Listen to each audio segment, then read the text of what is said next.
Eu escolhi esse tema hoje, e obviamente já já nós vamos falar mais sobre ele, em função... Espera aí que deu problema aqui. Eu acho que em função de estar no início do ano, né, e obviamente onde as nossas esperanças e tudo aquilo que a gente almeja serem renovados, eu acho importante a gente talvez levar em consideração um pouco alguns aspectos do nosso dia a dia que eu acho que ajudam muito no nosso desenvolvimento. Essa semana eu ouvi uma frase, eu não sei quem a disse, que eu trouxe aqui, inclusive no final desse nosso bate-papo, eu acho que diz muito a respeito do que representa o nosso dia a dia, né? Eu entendo que muitas vezes a renovação das esperanças e daquilo que a gente quer, seja individualmente ou para o coletivo, a gente sempre talvez foca em alguns acontecimentos, né, específicos. E talvez a gente lembre pouco do dia a dia, né, do que, na verdade, nos constrói, né? Então, essa obra, não sei se todos conhecem, o Agenda Cristã, eu trouxe aqui apenas um exemplo de um índice, né? Nós não vamos falar disso tudo aqui, nós vamos falar do capítulo 18. É uma obra que faz parte de toda a coletânea do André Luiz, psicografada pelo Chico, que tem mensagens muito interessantes, né? E no final de semana eu li essa mensagem, Lembranças Úteis, e achei que seria muito legal compartilhar com vocês. Mas para aqueles que não conhecem, deem uma olhadinha, já tem versão PDF para ser baixada da internet. Realmente é um livro muito gostoso de se ler. Né, tem gente que, inclusive, já leu ele do começo ao fim, como se fosse, ou abre aleatoriamente, ou seja, as mensagens são muito flexíveis, mas muito profundas, né? E na verdade, como as mensagens são muito curtas, né, 1, 2 páginas no máximo, eu trouxe na íntegra o capítulo 18, o Lembranças Úteis, para a gente discutir um pouquinho aqui, né? A primeira mensagem que aparece nesse capítulo eu achei muito interessante, porque eu acho que ela é um chacoalhão para todos nós, né? E avaliar a nossa responsabilidade nessa jornada do nosso crescimento e amadurecimento, né? Então, ela coloca que não viva pedindo orientação espiritual indefinidamente. Se você já possui 2 semanas de conhecimento cristão, sabe à saciedade o que fazer. E eu lembrei muito de outras mensagens que eu já li, uma delas é da famosa folhinha lá que eu carrego comigo todo dia, que ela diz: tudo o que a gente precisa saber está no Evangelho, mas mais do que nunca está dentro do nosso coração, né? Então, na verdade, quando a gente sempre olha para fora para buscar um alento, a gente talvez esquece de olhar para dentro, né? Para o nosso próprio conhecimento, né? Nós estamos aqui, pelo menos toda sexta-feira, boa parte de vocês, alguns de vocês toda segunda e sexta, alguns de vocês segunda, terça e sexta, e terça sendo o grupo de estudos, em que a gente, na verdade, vai discutindo todo esse aprendizado e a visão das leis universais, do exemplo de Jesus. E para que tudo isso, né? Para que a gente fala sobre todos esses assuntos aqui na sexta-feira, ou que a gente discute nas terças nos grupos de estudo, ou que a gente também apresenta nas reuniões de vibração na segunda-feira, são esses aprendizados, são essas experiências que são trazidas até nós para nos deixar cada vez mais seguros no nosso caminho.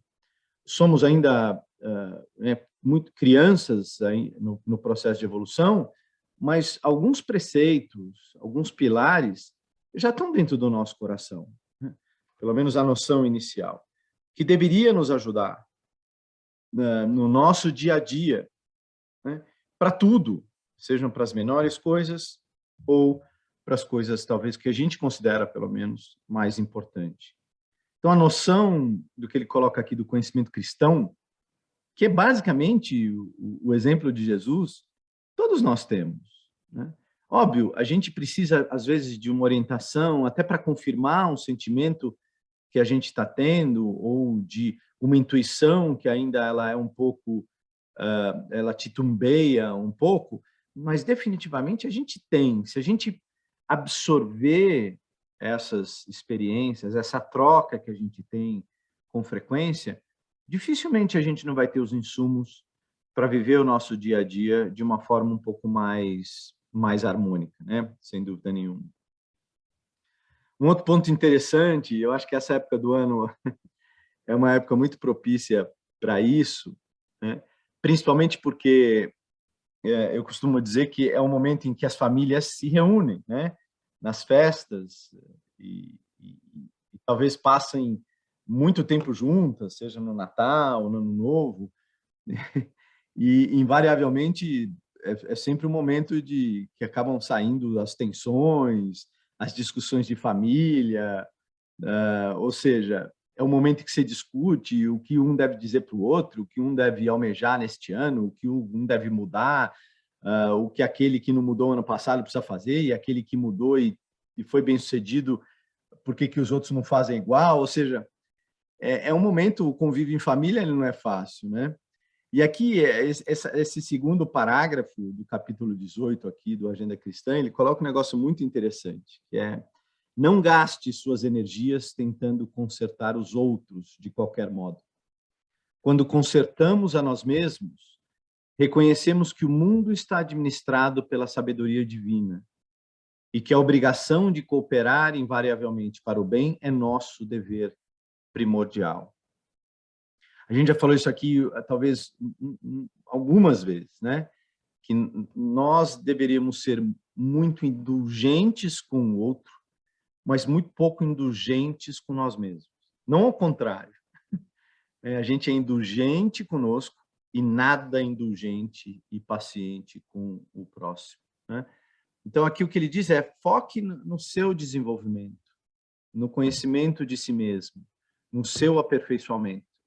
E ele trazendo isso, o que você vai entender é que cada um de nós tem essa mesma responsabilidade de de pelo menos nós caminharmos, cada um no seu caminho, mas sabendo que aquele que está ao seu lado, aquela que está ao seu lado, o grupo de pessoas, seja lá o que for, ele também pode ser beneficiado desse seu caminhar, né? Porque ao ver a sua evolução, o seu caminhar, ele pode ser influenciado. Jesus disse isso quantas vezes, né? A melhor forma de você chamar a atenção do outro para o caminho divino é caminhando, não é alertando, cutucando com o dedo, dizendo você precisa mudar, mas é você mudando, né? E o que eu disse muitas vezes eu digo para o outro o que ele tem que fazer, o que ele deve mudar, o que ele deve aprimorar, mas não estou olhando para mim mesmo. E o que a gente, pelo menos, defende na doutrina espírita, e talvez mais do que nunca nesse conhecimento cristão, é o autoconhecimento, o autoaprimoramento, né? A evolução individual. Imagina se todo mundo focar na sua evolução. Meu Deus, a força e aceleração que isso ia ter, do ponto de vista de evolução, vai ser um espetáculo, né? Que é algo que a gente não faz com quase frequência nenhuma, né? Sem dúvida. Interessante aqui a gente também olhar para as coisas que acontecem na nossa vida, ou mais do que nunca, aquilo que a gente colhe, né?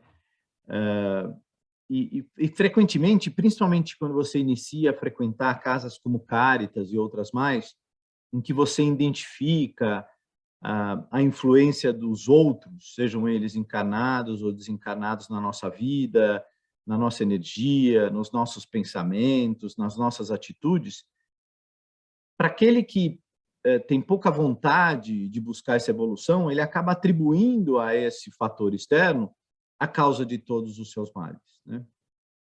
E o que coloca aqui nesse parágrafo é muito interessante, porque ele diz, olha, não acuse os espíritos desencarnados sofredores pelos seus fracassos na luta. Repare o ritmo da própria vida. Examine a receita e a despesa, suas ações e reações, seus modos e atitudes, seus compromissos e determinações. E reconhecerá que você tem a situação que procura e colhe exatamente o que semeia. Basicamente, o que ele está dizendo aqui é, você é fruto de todas as escolhas que você fez no passado. E o passado pode ser o passado mais recente ou mais longínquo. Não importa, né? A gente sempre tem a escolha. Tenho certeza que vocês já sentaram com muitas pessoas que disseram, não, eu não tive escolha. Eu acabei nascendo nessa família. Você teve a escolha desde o princípio. Quem você é hoje, o que você escolheu fazer, com quem você se juntou ou não, a família que você formou, o trabalho que você desenvolveu, o estudo que você passou. Ou seja, isso tudo foi uma escolha sua.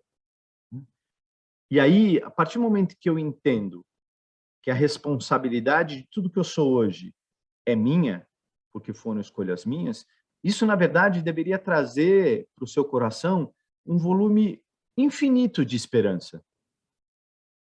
Porque se você quer melhorar, e também é de sua responsabilidade, não depende de ninguém, somente de você. Mas o que essa mensagem deixa muito forte para mim é, novamente, né, você é fruto do passado, mas completamente dono do seu futuro. Então, ao invés de eu ficar preocupado com as possibilidades que o caminho me oferece, do que ele chama aqui de fracasso, poxa, por que então eu não começo a plantar aquilo que eu quero colher, né? Eu acho que isso é o mais importante dessa mensagem aqui. Um outro ponto muito interessante é que é um chacoalhão, e se ele não for, talvez, bem entendido, ele pode passar a imagem de que talvez a gente não esteja 100% amparado, que também é errôneo, né? E esse parágrafo diz o seguinte, não recorra sistematicamente aos amigos espirituais quanto a comezinhos deveres que lhe competem no caminho comum. E aqui, comezinhos, leia-se coisas banais, né? Eles são igualmente ocupados, enfrentam problemas maiores que os seus, detêm responsabilidades mais graves e imediatas, e você, nas lutas vulgares da terra, não teria coragem de pedir ao professor generoso e benevolente que desempenhasse funções de ama seca. Ou seja, é um parágrafo duro, né, para a gente. Mas o que ele diz é, primeiro, estamos ainda engatinhando no processo de evolução, mas precisamos entender a nossa responsabilidade e dever de amadurecimento, né, em todos os sentidos. A partir do momento que eu sei, por exemplo, que existe lá no outro parágrafo que a gente acabou de ler, falou assim, olhe as suas receitas e despesas. Basicamente, aquilo que a gente brinca de vez em quando, débito e crédito, né? Aquilo que você tem de coisas, de frutos que você está colhendo muito bons do passado e aquilo que ainda você precisa limpar, né? É de responsabilidade sua isso. Aqueles espíritos ou qualquer auxílio que venha para nos ajudar, eles estão ali para nos ajudar, mas a responsabilidade do movimento, de fazer com que aquilo aconteça mais do que nunca, seja superado, é nossa, é definitivamente nossa.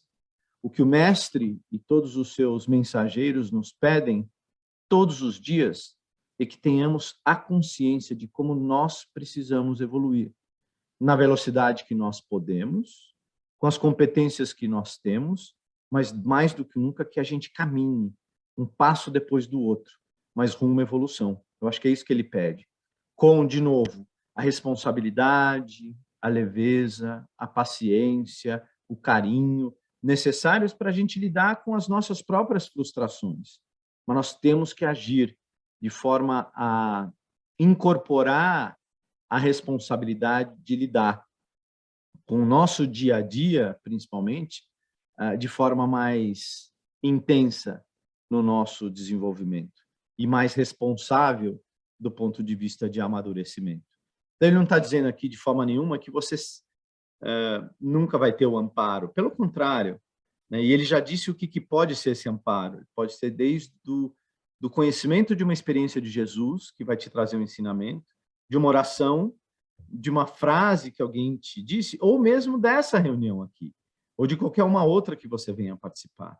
Porque é um momento que talvez você vai buscar essa harmonia, esse equilíbrio, e aquilo vai te trazer uma clareza no coração que vai te ajudar, talvez, a lidar com uma, entre aspas, banalidade, sem você ficar tão impactado ou perturbado. O que ele diz aqui é: foque nas coisas importantes e se equilibre e harmonize para que você viva o dia a dia, com todos esses percalços, menores ou maiores, da melhor forma possível, né? É para isso que a gente está aqui, definitivamente, né? E aqui tem um negócio muito interessante, que a primeira frase, inclusive, desse parágrafo, para mim, ela é muito impactante, né? Porque ela mostra para nós aqui, que, óbvio, temos como um dos pilares da doutrina espírita e do que a gente aprendeu com a experiência de Jesus, que é da eternidade, né? Da reencarnação. Ele coloca que não espere a morte para solucionar as questões da vida, nem alegue enfermidade ou velhice para desistir de aprender, porque estamos excessivamente distantes do céu. A sepultura não é uma cigana cheia de promessas miraculosas, e sim uma porta mais larga de acesso à nossa própria consciência. Esse é um chacoalhão muito grande para mim, porque ele diz: olha, não espere que você vai virar anjo santo ao desencarnar, em que todo conhecimento que existe no universo, no coração de Jesus e dos seus mensageiros, vai se tornar pleno na sua cabeça e no seu coração. A passagem, ela nos deixa exatamente como nós estamos hoje, sem nenhuma mudança. A grande mudança está colocada aqui na última frase, que é a plena consciência de quem você é, do que você construiu, do que você está colhendo, e assim por diante. É por isso que, e mesmo assim, toda a caridade divina ainda coloca essa revelação da forma mais gradual possível, para que você possa absorver toda essa informação. Mas, mais do que nunca, eu acho que a mensagem que eu capturei aqui é: não espere um momento mágico para que você adquira o conhecimento que provavelmente vai te trazer a harmonia do coração. Isso não vai acontecer. É vivendo dia após dia, colocando um tijolo em cima do outro, que você vai conseguir este equilíbrio que a sabedoria, entre aspas, quando eu digo sabedoria, eu quero dizer de se conhecer, vai lhe trazer, sem dúvida, né? É se conhecendo e sabendo como você reage a algumas questões, algumas palavras, a algumas pessoas ou a alguns lugares, é que vai te preparar melhor para enfrentar isso, né? Para enfrentar essas situações todas que nós todos temos que enfrentar. E aí talvez um dia a gente vá parar de pedir para que algo não aconteça conosco, mas vamos começar a pedir, ao invés disso, de que, se acontecer, que eu esteja preparado para passar por aquilo da melhor forma possível, né? Eu comentei esse final de semana, quando essa nova variante aí apareceu com mais força já aqui, que talvez, e é uma visão que pode ser míope minha, talvez essa onda que está vindo agora, com uma força muito grande por um lado, mas mais, né, mais suave do outro, ela tenha vindo porque a gente talvez não aprendeu, desde que a pandemia começou, há quase 2 anos atrás, que somos todos iguais. É isso que ela mostrou em 2020. A gente falou várias vezes aqui no Caritas, né, porque um dos aspectos positivos dessa experiência é mostrar rico ou pobre, homem ou mulher, negro, branco, né, americano, europeu, brasileiro, somos todos iguais. Passamos todos, inclusive de uma forma muito intensa e coletivamente, pelos mesmos problemas, né? Mas mesmo assim a gente não aprendeu. Por quê? Porque esquecemos da África. Ficamos muito preocupados com os países, principalmente do hemisfério norte, depois alguns grandes países do hemisfério sul, mas esquecemos da África. E de lá veio a variante que, de novo, preocupa, né, e se alastra.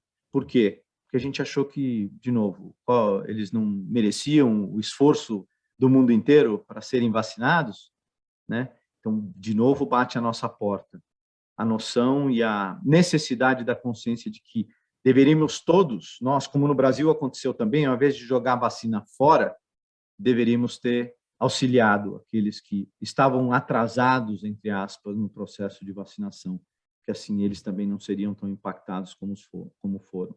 Então, a consciência desses aprendizados no nosso dia a dia, eu acho que eles constroem efetivamente, pela experiência que nós estamos vivendo agora, cada um de nós, né, sem dúvida nenhuma, mas ele constrói hoje, não amanhã, né? Ele me faz melhor hoje. Né? Sabe quando a gente diz, quando eu tiver essa condição, ou terminar esse trabalho, ou escrever sei lá o quê, ou conhecer, aí eu vou começar a me aprimorar, aí eu vou começar a me conhecer. Pois aí a gente esquece, e foi essa frase que eu vi essa semana, se eu não me engano, na quarta-feira, que o que é sólido e perene, ou seja, aquilo que fica para a eternidade, é cunhado todos os dias. Aí tem o lado ruim disso, né? Porque se eu não faço nada e eu não percebo o que eu estou cunhando, eu não vou saber o que vai ser sólido e perene para mim ao longo da minha jornada, ou que pelo menos vai levar mais tempo para eu aprimorar. Mas, ao mesmo tempo, se você estiver fazendo uma coisa muito legal, você vai estar preparado para algumas missões, para alguns trabalhos, para alguns auxílios, para algumas experiências que talvez você nunca imaginasse na sua vida que você estaria. Porque apesar de você não ter percebido essa construção, você viveu esse dia a dia da absorção dos ensinamentos do mestre e dos seus mensageiros para que construísse quem você é. Então, independentemente se é para um lado ou para o outro, eu tenho que saber que o que me faz amanhã é o que eu estou fazendo hoje, é o que o que nós estamos discutindo hoje aqui, a forma como a gente está trocando essa informação, as nossas experiências, é que talvez vai me ajudar amanhã a passar por um outro problema, utilizando essa experiência para me ajudar de uma forma que eu talvez não ajudaria. Mas será que eu estou fazendo isso? E é o que eu me pergunto todo dia, gente. Eu não estou aqui dizendo, mas puxa vida, o que eu tenho de instrumento hoje na minha caixinha de ferramentas que poderia me ajudar a lidar com outros problemas, né, outras situações, ou as mesmas no futuro. Porque, no final das contas, é isso. Né? Por tudo aquilo que eu preciso ainda limpar e superar, eu tenho certeza que hoje eu tenho ferramentas melhores do que eu tinha ontem. Mas eu percebo essa construção, eu percebo a aquisição dessas ferramentas. Puxa, eu não sei. Eu, às vezes, passo um dia depois do outro sem parar muito para pensar. Aí, de repente, eu me deparo com uma situação, e como disse aqui um dos parágrafos, puxa, você só colheu isso porque foi o que você construiu nos últimos dias. E é interessante porque o impacto disso, desse plantar e colher, ele não é apenas ao longo de uma vida. De novo, ele é todo dia. será que eu estou prestando atenção no meu todo dia? E é isso que eu queria deixar de mensagem para vocês para 2022, que é algo que eu vou tentar fazer com muito mais força do que eu venho fazendo, que é prestar mais atenção no meu hoje, no meu dia a dia. Porque se eu prestar atenção e poder ter mais ação sobre o meu dia a dia, eu tenho certeza que eu vou colher aquilo que eu quero, que é efetivamente o amadurecimento, a evolução, a harmonia, para poder viver cada vez mais desafios maiores, poder auxiliar o trabalho do mestre cada vez com mais intensidade, seja lá em qualquer circunstância, em qualquer contexto, mas que eu esteja preparado para servi-lo hoje, agora e sempre. É isso.